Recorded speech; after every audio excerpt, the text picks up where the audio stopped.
My name is Peter Chittum. Big thanks to the GPT Dreamin team for asking me to speak.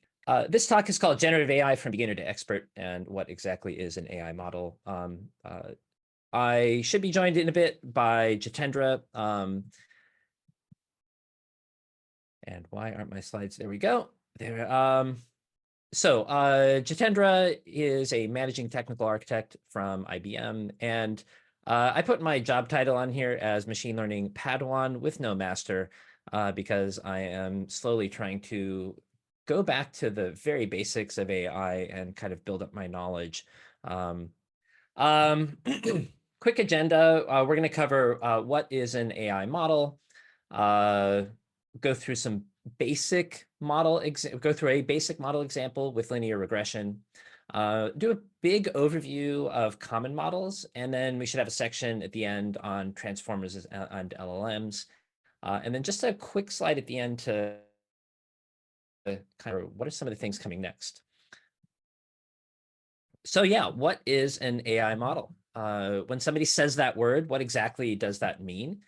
This was a question that was at the forefront of my mind as I started my own personal AI journey, because I just wanted to know. People would say that, or they would talk about a particular open source model like Llama 2, 7 billion parameters, and what exactly did that mean? And as I started to understand some of the basics of AI, it started to make more sense.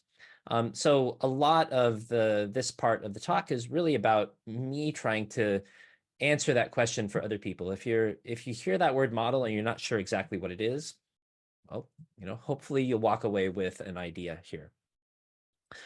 In general, an AI model is a set of inputs, and those are referred to as features, some algorithm, and then some set of learned data, which are referred to as, and then that model is used to make predictions. And the process of making a prediction is called inference. So a little bit about AI inference and just kind of map out what that looks like.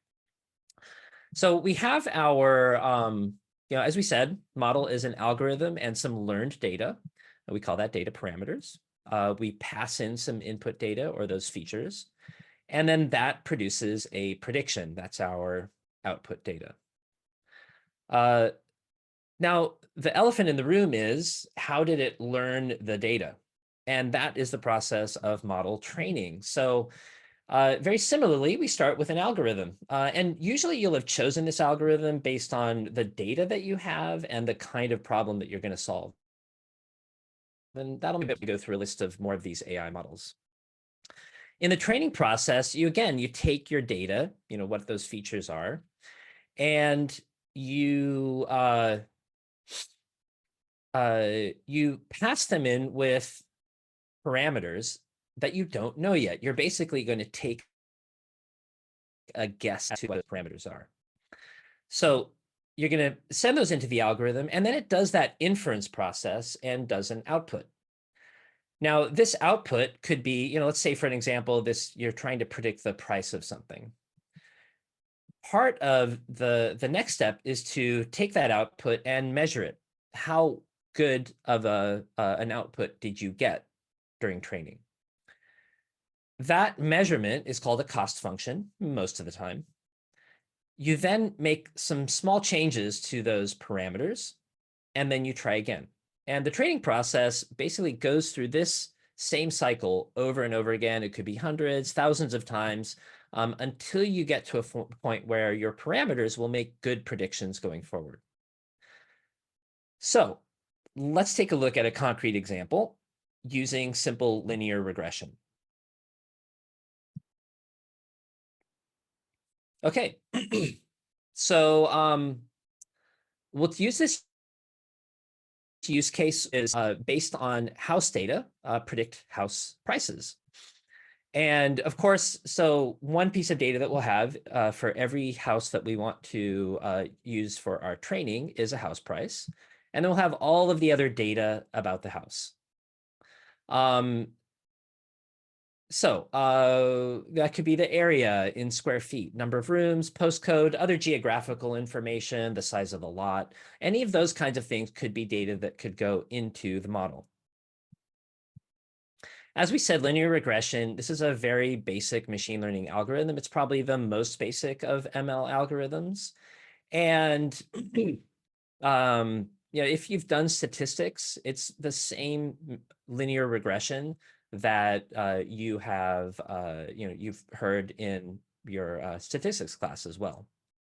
And the idea with linear regression is given an input, predict a numeric output.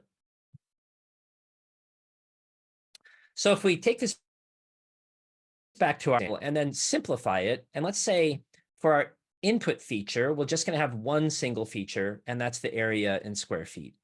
And the output is our house price. So obviously, this is a way, way oversimplified example. But what we would do is take that data and we would graph it onto a graph. And the x-axis would be our input feature, that area in square feet. And the y-axis would be our output that we were looking to have, in this case, house price. We then want to find a line, basically, that best fits the data as it's graphed out. And, so that could look something like this.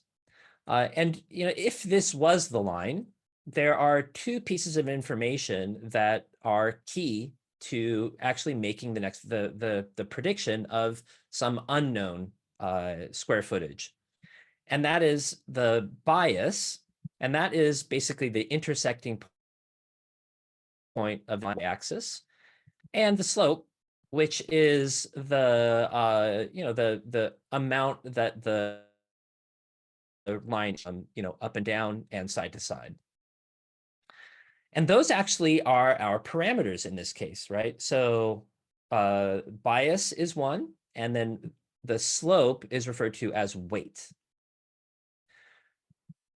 But of course, it's a little bit, we want to do this algorithmically, and we can't just, kind of guess through here. And again, scaling this up to lots of features. If you have area and house price, that's a very simple 2D graph.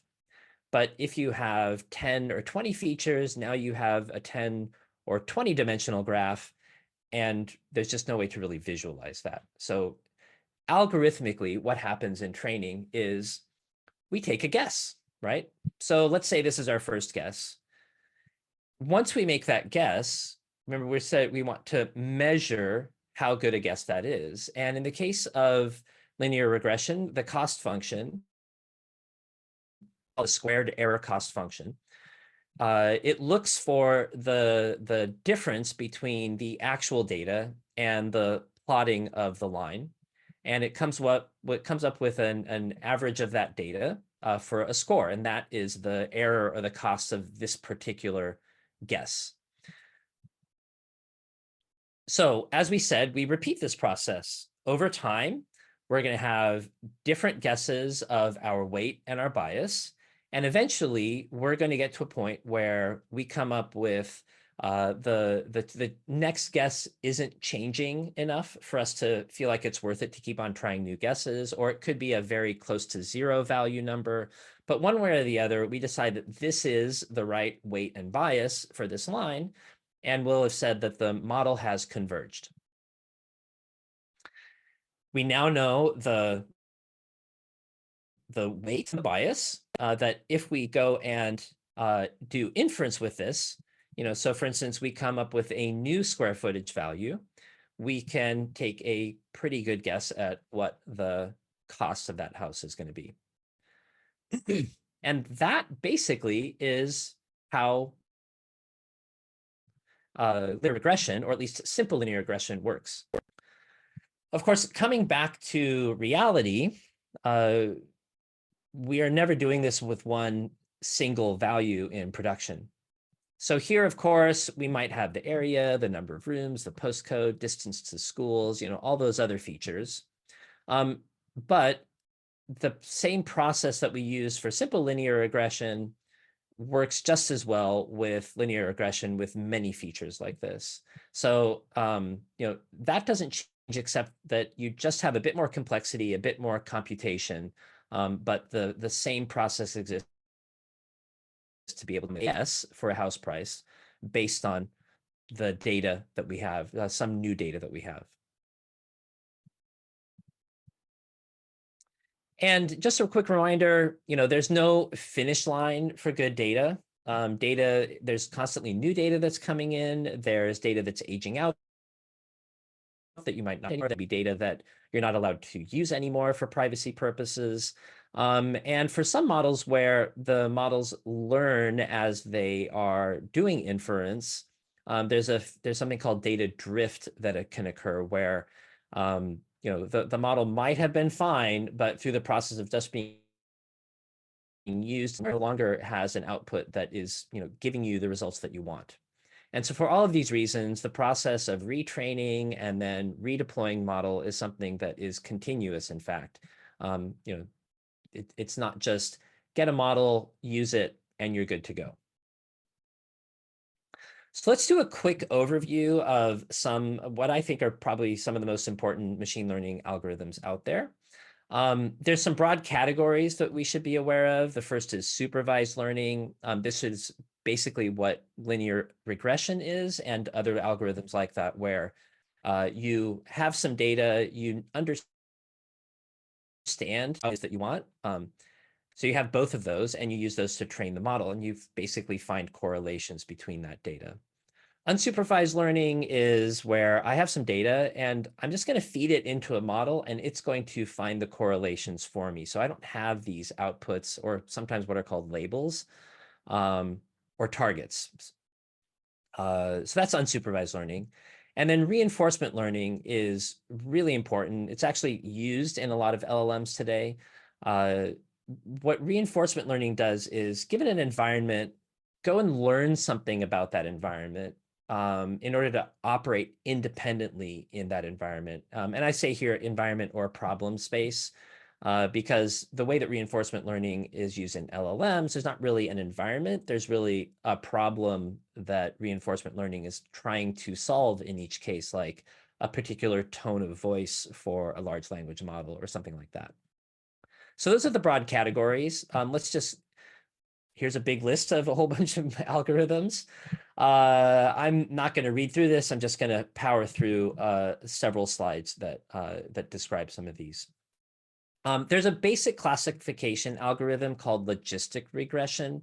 Everybody says this is kind of the workhorse of learning.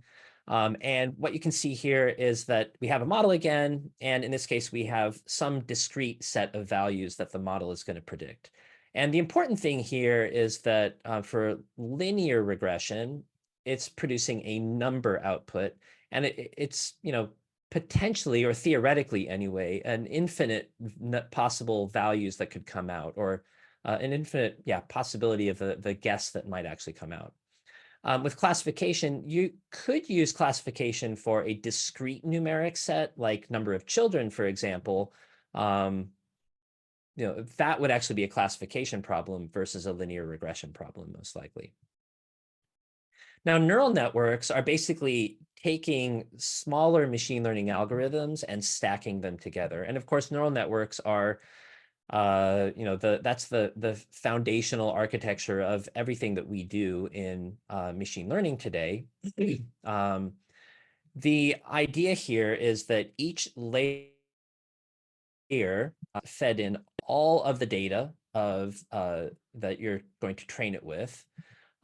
It then goes and learns something about the data on its own. And so you may have a certain set of features that you feed into the first layer, but each subsequent layer kind of generates and derives its own features as it goes along. And all of those features essentially also generate parameters. And so in a neural network, you also have parameters. You just have a whole lot of them. So if your input set is something like 20, and in this case, the first layer there has 10, and then the next layer has 6. If you multiply each layer by itself and then add that number together, you end up with about that's how many parameters you have. And the reason I mention that is because, what is a parameter when people talk about, oh, this is Llama 2, 7 billion parameter model.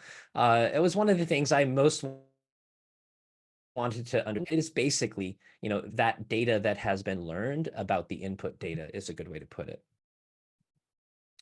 Now, I include decision tree in here because it was something I was taught as I was kind of going through basic machine learning.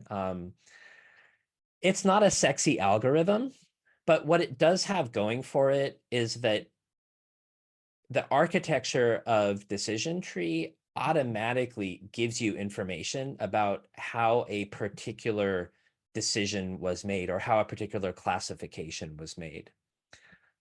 So with neural networks, that's very much obfuscated. And if you go and look at the weights of a particular neuron or a node in a neural network, you can't really tell anything about how that's actually being used. On the other hand, decision trees, you can find out exactly why this particular classification was made for this particular input data. So for that reason, it's still very popular in business. It also wins a lot of machine learning contests. So that's up too. I mentioned about the difficulty of finding the information, what's going on inside of a neural network. One interesting side note about that is Anthropic is actually spending a lot of time and energy trying to get better at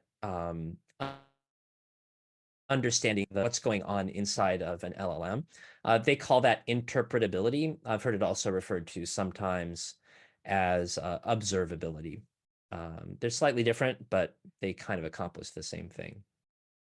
Now, our first unsupervised learning algorithm is clustering. The idea here is we have, again, plotting this out with, a single feature. Maybe you want to find like, what are the two things about this data? And the clustering algorithm can go and find that. The interesting thing about clustering is you get to pick clusters you want. So, maybe it's three things, and then it can find correlation between, what are the three different clusters of data. And of course, this is oversimplified. Imagine this across 10 or 20 or 100 features, and you have a lot more complexity that is going on here. I really like anomaly detection for some reason. I think it's a cool algorithm. This is an algorithm that allows you to find things that are outside of normal operating parameters. So we take our data, we plot it, and that gives us a bell curve of where that data is lying. So it's basically using normal distribution and the variance to decide, if a new piece of data comes in and it's within that variance, then it's probably okay. But if it's outside of a certain threshold of the variance, it's an anomaly, and that's going to be sort of the false data set. And what this has going for it is that if you have a very small false data set, anomaly detection is great. In that case, you couldn't use a clustering algorithm because you don't have enough data for sort of a second cluster. But anomaly detection, you can find out what normal is, and then anything that's outside of that, it will tell you. It can even detect anomalies that you may not have even predicted, which makes it very powerful for things like, data center incursions or manufacturing faults, that sort of thing. Recommenders are probably one of the most well-known algorithms. We all use this anytime we use any kind of e-commerce. So yeah, that's recommenders. Everybody's familiar with this type of thing on Amazon or whatever your favorite e-commerce site is, I'm sure. And then reinforcement learning. The way that reinforcement learning works is you have something that's called an agent, and that's basically a little bit of AI. It's going to take an action in an environment, and then that environment feeds back a state and the output of what's called a reward function that basically says, is that new state kind of good? Or is it neutral? Or is it bad? Or is it really good or really bad? And then the agent learns from that and it takes the next action. Over time, it just tries this over and over again, and it just gets better and better at doing the thing you want it to do. And I couldn't resist throwing in this little video from the Code Bullet YouTube channel where he used reinforcement learning to train Donkey Kong. I thought that was super cool. All right. And that brings us to transformers, which is where I hand it over to Jitendra. So thanks, Peter. It's a pretty good overview about neural network overall. And I would take it from here and start the journey that, okay, what exactly is the transformer, right? And how the transformer connects with everything, the basics, and advanced topic that you have covered on neural networks, Peter. So before we go on the transformer, the one thing that in my opinion, everybody should know is really how we came here. What is the history? So if you really start like the prehistoric era that Peter was talking about, there was like surge of neural networks like RNN, LSTMs, all those stuff came. And it started long back, even though it's 2022, 24, we are talking about the GPT, but really the neural network era was long time back. And it was a slow process depending on our computers, our algorithms that we had. And in 2014, there was a simple attention mechanism was launched that I'm gonna touch base a little bit. And in 2017, there was a paper published by Google scientists, and it was attention is all you need. And that's where the transformer started around 2017. And 2018 was really kind of, we saw explosion of transformations in NLP space. So, and there were some models that's still very useful even in today's world is like BERT, GPT. We have GPT-4 right now, GPT-5 is being worked on. So all those models are basically based on a transformer based. 2021, as we say, multiple versions of GPT came. We had some multi-models, foundational models like DAL-E, which can interact with images very well. And today, a few days back, or maybe last week, I think GPT announced, OpenAI announced about Sora, which is prompt-based video editing from the different angle. Still not everybody have gotten access to it, but the demo that we have seen and the examples that I have seen, it's mind-blowing. Similarly, with Google, after Bard, I think Sunset Bard getting replaced by Gemini, and then there are some different foundational model from Facebook, IBM, Google, everybody's launching their foundational model. So really, this is where today we are.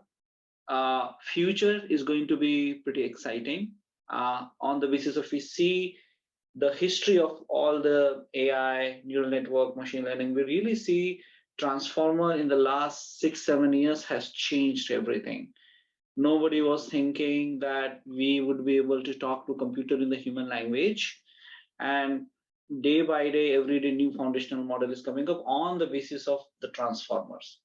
So really, what I would focusing a little bit today in few minutes is, and few more slides, is really the transformer, what exactly the transformer is.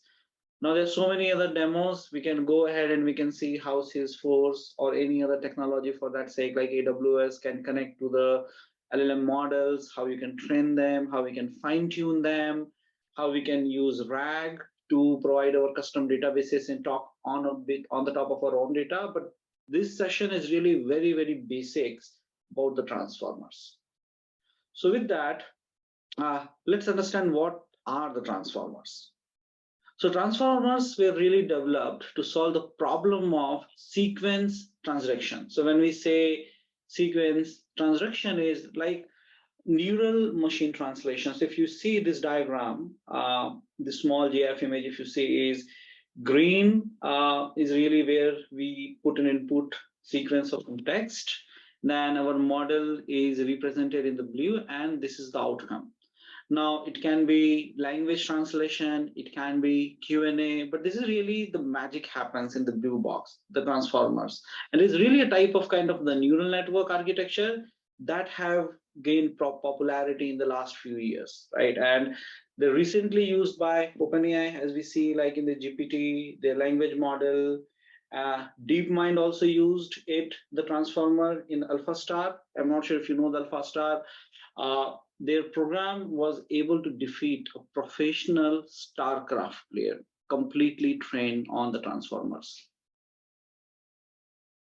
So what is a sequence transduction? Let's say. So if this sentence that we have is for example, this sentence is the transformers are Japanese band. The band was formed in 1968 during the height of Japanese music history. In this whole statement, after the first statement, when we use a word the band in our normal English language, what that mean, or any language, what that mean is the band is nothing but it is referring to the transformers. So basically giving an attention or understanding that these two words, the band is nothing but the transformers, so able to understand and derive the meaning is really kind of the sequence transduction. And before we really try to understand how it works, let's try to understand their predecessors, before transformer, how things were working.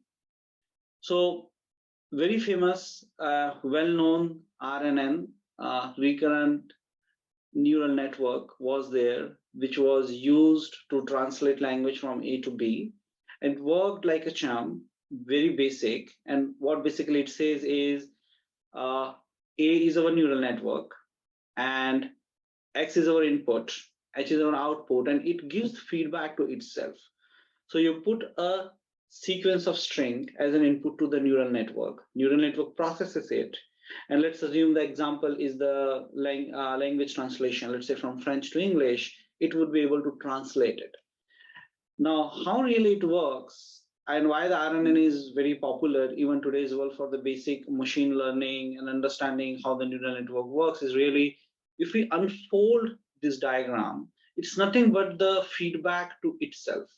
So it's just a repetitive neural network where it gives output as an input to itself repeatedly till you get the meaning of that sentences. That's how RNN works. And these loops allow information to persist. So like in the previous example, what we saw is there are two sentences. The second sentence meaning depends on the first sentence, and that persist of the knowledge is happening with the help of these loops in the neural network.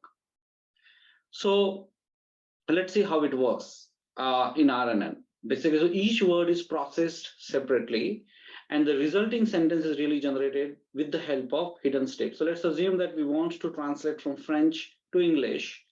So this is how it is going to happen. So this 3-word encoder would get hidden meaning. All 3 words went to the encoder. Encoder then translates it to the decoder with the help of that hidden value. So that's very simple classical version of how the sequence translation and the transformation work using RNN. Now, let's see what is the problem in RNN. So here, predicting next word is very easy. So for example, if the model has to predict the next word, for an example, the clouds in the. Now for RNN, predicting the next word is very simple. Yep, it is going to be the sky. But let's give RNN some more or complex example, a little bit complex, not a lot. So for example, this one. I grew up in France, for example, and I speak fluent ... Now RNN would be able to understand, yep, there is some language, but RNN would not be able to understand that language is French, because in order for RNN to say that, it has to persist the whole meaning. And that's not how RNN works. RNN kind of have a hidden state, and it loses the hidden state very, very fast. So that was the problem with RNN. And that's where everything changed in 2017 when this paper was published. That was the start of transformer. Attention is all you need. As you can see, this paper, we can find this paper on this website in this archive. Most of the people here is from the Google scientist and University of Toronto. So these all individual published this paper, and that paper was consumed by so many scientists across the AI industry and the neural network. And That's where everybody started building a transformer, different version of the transformers that we see today. So what does basically attention says? So what attention says, and if we apply this theory to RNN, is do not get meaning of whole sentence. The hidden state should be for each word. So if you see the difference here, when this word has a different meaning, this word has another hidden meaning, and this word has another hidden value. So all these three hidden values are is kind of transferred to the decoder. So now decoder did not lose anything. Instead of having a short-term memory, it has a meaning of every word. If you go a little bit more detail on how the RNN really is working, so there's like 4 steps, very simple. So what you get is you get an input. Encoder kind of provides the hidden states to each input, which decoder uses. But before that, what encoder does is it gives a score to each word, that which word has a most important aspect on that statement. For example, let's say the score of 3 words is 39.9, and then it gets converted to the softmax scores, and then they multiply it, and then they decide, okay, which word needs more attention. So as you can see in this example, first words needs more attention, and all that sum is passed to the decoder. So now the decoder also understands really, okay, which word has a more meaning. So this is a very simple example of decoding happening in RNN. Let's assume, again, we are not on the transformer yet. We are still on RNN, and we are applying our attention framework to the RNN. So for example, these 3 words have their different hidden state, and the decoder have a different value. So decoder is able to easily identify that, okay, this 3 word is actually going to be the 4 word in English language with the help of these hidden states. So RNN is at least able to improve with the help of attention, and it would be able to translate more efficiently. It would be able to understand the complex statements in the English language or any other language. But still, there is a big issue in RNN right now. If you see this diagram, encoder goes to the decoder in the sequence, and the biggest problem is a lack of parallelism. So the processing of these words are not happening in the parallel. It is happening one at a time. So let's assume if we have a huge language model, and if huge language model only processing one statement at a time or one word at a time is not going to scale. This is not going to work for us. That's where the innovative architecture of transformer came. Now, the architecture of the transformer is not very different than RNN. But if you see here, this black box, which is the transformer, it's exactly same like an RNN. You have input, you have output, you have neural network to process it. The major difference here really is transformers have multiple encoders and multiple decoders, like 6 encoders and the 6 decoders combined together. So it's like next version of RNN had only 1 encoder and 1 decoder. Transformer had a 6 threads right now.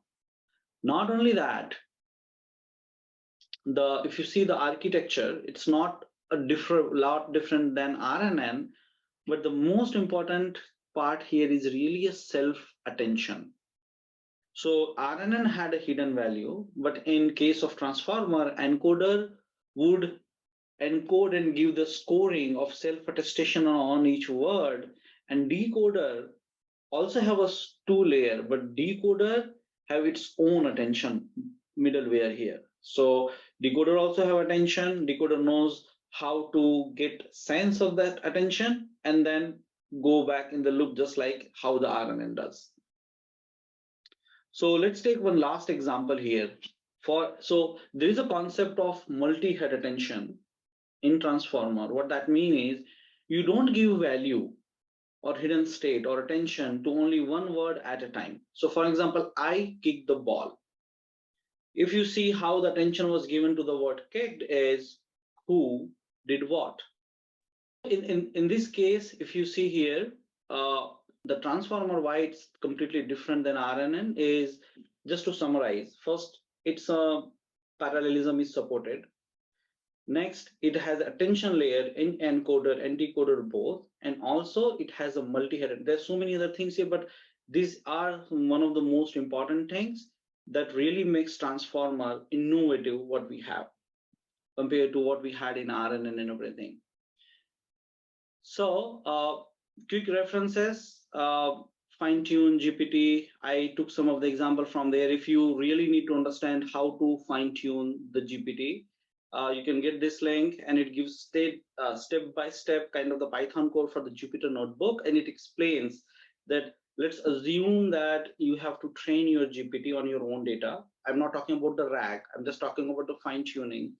It will guide you, and then there is a whole set of OpenAI cookbook. All you need is a little bit Python code understanding, and then you would be able to run all those examples of all those transformer, all those tuning and everything from the GPT point of view. So with that, last slide, Peter, do you want to cover this one? All the neural network, everything started like in 1990s, and 2017 was really where the first transformer was introduced. And we have seen last 6-7 years, what we have seen. It's a foundational model, not only good for the text, it is good for audio, video, and everybody's going to have their kind of GPT. Let's say law GPT, sustainability GPT, CRM GPT. Every company or every industry would start leveraging those foundational model by either fine-tuning them or by training them on their own data. So Peter, do you want to talk about a little bit about future? Yeah, I'll take the first three, and you want to do the last two? Yeah. Yeah, so I think it's really important to understand just how blazingly fast everything is going on, going right now. So there were a few things that have been announced recently, or research that's been announced recently. Yeah, let's talk about this. The first one's called Fun Search, and what this is a large language model for math. Notoriously, LLMs are terrible at math. But this was an interesting LLM concept that basically generated, stored, and was able to code that could then solve math problems. And in fact, it was able to solve to come up with new mathematical concepts, which I thought was pretty amazing. OpenAI recently announced that memory would be added to ChatGPT. And I think this is actually going to be really game changing in a lot of ways, because one of the things that large language models don't do is remember what, like try and shape them into a certain place. This is, I believe, in pilot right now, so it's not generally available to everybody. And initially, it will only be available to those with the Plus, the OpenAI Plus subscription. But I think this is going to be really interesting to see. And then Mamba is, I'm going to call this actually may either complement or replace LLMs. It uses a type of model called selective state space model. There's one technical problem that LLMs have that this is attempting to solve, and that is the compute for input length. As you add input, LLMs scale quadratically, or they increase their compute quadratically. So if you add, 10 times the input length, you'll have to use 100 times the compute. 100 times the input length, then it's, what is that? 4 zeros, so 10,000, right? So the longer your input is, the much more compute your LLM needs. And so this selective state space model is something that they've proven that is actually seems to perform better than on some of the benchmarks. So keep your eye on that on Mamba. Over to you, Jitendra. Definitely. I think we touched a little bit on the Sora. So Sora is really a new model, video editing model by GPT. It's not publicly available yet. It is available to the few testers, but like I said, the examples that we have seen, not sure what impact it is going to happen on the artist, video editors. Definitely all the artists these days are trying to adopt the digital age. I have seen many digital artists who does all the video editing and everything on the iPad and all the new devices.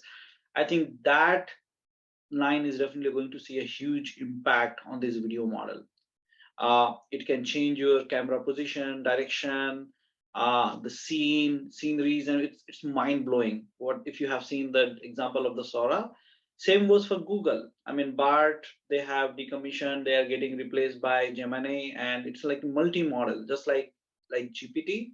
uh, it is good in the language, good in images. Uh, I personally like Gemini better than GPT because it has that sense of privacy. So, for an example, if you give a command on the Gemini saying that, hey, I am a student XYZ and I want to do my assignment on the basis of this information, GPT would be able to give you an answer, but Gemini would not. It will say, hey, it's not ethical, you should be doing your homework and your assignment on your own. So I think in terms of privacy, uh, I personally feel Google is approaching this AI space at the right angle. But if you talk in terms of the capability, GPT is going up way ahead than any other competitor. So that's all from my side. I hope everybody enjoyed the session. If anyone have any other question, if they want to go one step, I mean, I have done so many sessions on the RAG as well, how to train, how to fine tune. If anything you all need, right, reach out to me or Peter on our LinkedIn, and we'll be happy to jump on the calls. There's one comment from Scott Stafford saying anyone working on auto switch for L will get the topic that they're not great at advanced math. So yeah, but I don't see any questions. Really, no questions, folks. In any case, yeah, thanks very much, everybody. Any insight on the new LMWS is working on? Oh, that's interesting. That's actually not something I've heard, or I have, and I just don't remember it. Is it something specific? Yeah, I mean, definitely AWS is also working on their Bedrock. They had a SageMaker for the long time, right? But the new Bedrock and their LLM model, I have not seen a lot these days, but definitely from the Google, I have seen Palm, and from Facebook, Lima, those models. I think Yeah. Graphite or something that a Titan, I think the AWS is working on. Yeah, Scott, if you know the name of that model, sometimes that memory. To have 2 trillion parameters. Okay, yeah, that's a big model. Yeah, yeah. And I would not be I surprised, right? Everybody, yeah, would be releasing the next. I mean, next this year also, I'm expecting a lot of new LLM model to be there, and it's changing faster than someone can adopt.